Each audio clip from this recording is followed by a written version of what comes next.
Today, we're going to cover the topic of knowing God and hearing His voice. This is one of the most crucial elements of our maturity in Christ, and it's our lifeline in terms of discovering our identity and our calling.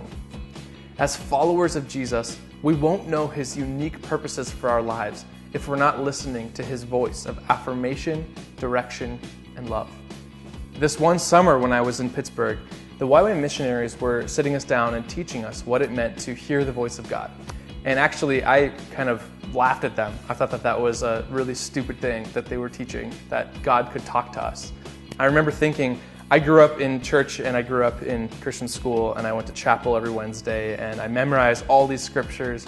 And if God could talk to me, then I think I would know. Wouldn't I know that? I mean, I would have learned that at one point in my life. And they said, well, why don't you just give it a try? Why don't you go outside, sit down with a Bible, and just ask God a simple question. Say, God, what do you think of me? And just sit in silence and see what God says. So I dragged my feet outside, and on a hot summer day, I sat down next to a dumpster in the middle of a parking lot. And I remember looking up to the sky and just asking God this question, God, what do you think of me? And almost immediately, God spoke to me, and He said, Mark 1:17. So I opened my Bible, and it was the verse where Jesus was calling His disciples, and He was saying, come, follow me, and I will teach you to be a fisher of men. At that moment, something clicked in my heart.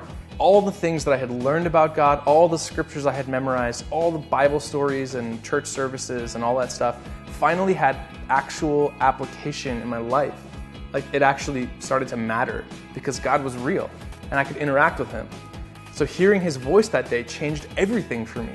So that was my experience, but God speaks to us in the way that He created us to hear His voice. Some of us are very poetic and creative visual thinkers, that God speaks to us through images and songs and poetry. Others find Him in creation and the sciences, seeing the intricacies of His workmanship and all the things He's made in nature. As we read the Bible and enter into conversation with the communities around us, we'll find that if we're listening for the voice of God, He has a lot to say.